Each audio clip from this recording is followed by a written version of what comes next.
सरकार और कुछ मीडिया समूह जिस सोशल ट्रेड और उसके मालिक अनुभव मित्तल पर 37 अरब रुपए की ठगी का आरोप लगाकर उसे नटवर लाल बता रही है, यह हजारों निवेशक की भीड़ उसी का जवाब है।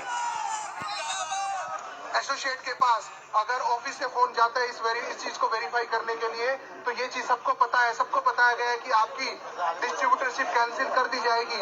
ये सबको पता है, सबको पता है। प्लीज सब लोग ऊपर हाथ करके इस चीज को सपोर्ट करें। आप बताएं, ये सबको पता है। आपने आजाद भारत में शायद ऐसा पहली बार हुआ होगा कि किसी कंपनी के पक्ष में निवेशक सड़कों पर उतर आए हों, लेकिन पीड़ित यानी ठगी के कथित शिकार लोग कहीं नजर न आ रहे हों। ऐसे में सवाल उठना लाजमी है कि आखिर ठगी हुई तो किसके साथ। ये पहली इतिहास के अंदर ऐसी कंपनी बनेगी और पहली कंपनी हुई है जिसके इन्वेस्टर उनके साथ खड़े हैं, और हम सब लोग 12 लाख लोग हैं, हम लोग 1 लाख लोग नहीं है। अनुभव मित्तल जी ने कई लोगों को जिंदगी जीने के लिए सपने दिए हैं, उनके सपने पूरे किए हैं। गवर्नमेंट को कब से हमारे पैसे की चिंता नहीं, कौन से गवर्नमेंट ने आके हमें आज तक नौकरी दी और रोजगार दिया।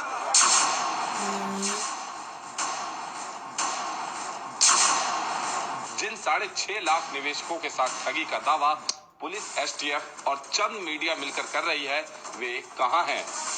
दिल्ली के जंतर मंतर पर जमा ये हजारों लोग दावा कर रहे हैं कि सोशल ट्रेड ने उनके साथ ही नहीं बल्कि किसी के साथ ठगी नहीं की। जिन नियमों, शर्तों और वायदों के आधार पर कंपनी से वे जुड़े थे, कंपनी ने हमेशा उसका पालन किया। अनुभव मित्तल की गिरफ्तारी यूपी पुलिस और उत्तर प्रदेश के कुछ राजनेताओं और गुंडों की साजिश है, जिनके आगे झुकने से कंपनी ने इनकार कर दिया था। नई दिल्ली में इन हजारों लोगों की तादाद तेवर और तर्क देखकर लगता है सोशल ट्रेड पर कार्रवाई कहीं सपा सरकार के लिए सियासी मुसीबत न बन जाए। ये जो सवाल उठा रहे हैं वह सपा सरकार की नींद उड़ा सकते हैं। सवाल नंबर 1, क्या कंपनी ने निवेशकों से ठगी की? यदि हाँ, वे कहां हैं? वे लाखों ठगी के शिकार निवेशक क्यों सामने आकर शिकायत नहीं दे रहे? जो दावा और वादा कंपनी ने निवेशकों के साथ किया वो निभाया, फिर उनके साथ ठगी कैसे हो गई? सवाल नंबर 2, क्या कंपनी फर्जी है? कंपनी सरकार से पूरी तरह से रजिस्टर्ड है, देश की सुरक्षा, संप्रभुता अथवा सम्मान के विरुद्ध कोई काम नहीं कर रही।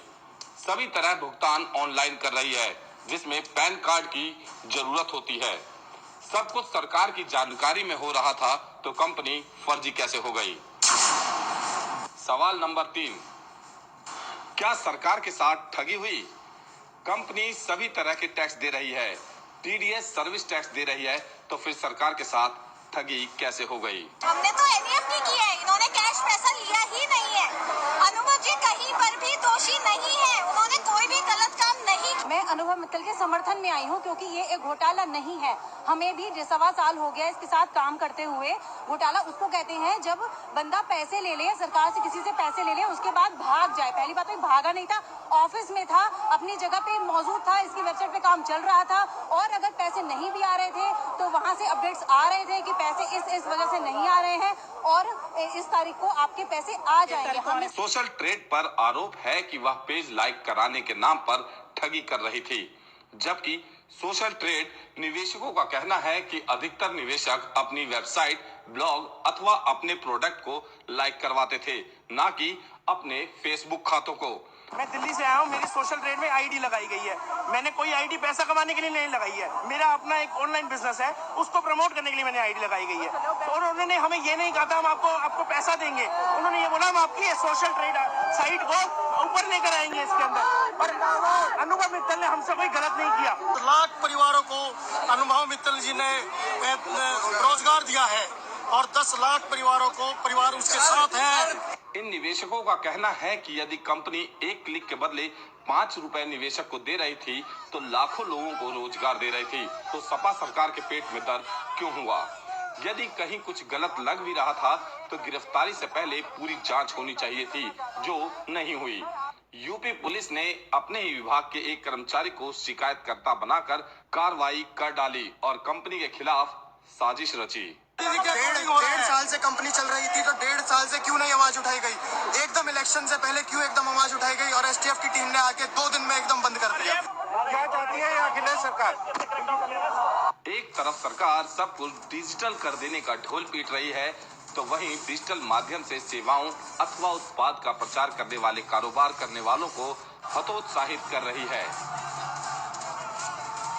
इन हजारों निवेशक प्रदर्शनकारियों ने इस मामले में ईमानदारी से जांच करने की मांग करते हुए चेतावनी दी है कि यदि सोशल ट्रेड के साथ न्याय नहीं किया तो वे जेल भरो आंदोलन करेंगे, देश भर में रक्तदान करेंगे। कंपनी से जुड़े कुछ लोगों का आरोप है कि कंपनी से पैसे की मांग की गई थी, लेकिन कंपनी ने यह कहते हुए इनकार कर दिया कि वह कोई गलत काम नहीं कर रहे तो पैसे क्यों दे। लेकिन यूपी सरकार ने कंपनी को फर्जी बताते हुए न केवल मुकदमा दर्ज किया बल्कि जांच को पूरी करने से ज्यादा दिलचस्पी कंपनी और उसके अधिकारियों पर कार्रवाई करने में दिखाई। हैरत की बात है कि देश भर में कितनी ही बड़ी बड़ी मल्टी लेवल कंपनियां खुलेआम अवैध काम कर रही हैं, लेकिन उस पर कोई कार्रवाई नहीं हो रही। ऐसे में इन लोगों के आरोप और उन चर्चाओं में भी दम है कि अनुभव मित्तल को केवल पैसे की डिमांड पूरी ना करने की ही सजा नहीं मिली, बल्कि बीजेपी के बड़े नेताओं से नजदीकियों की भी सजा मिली है।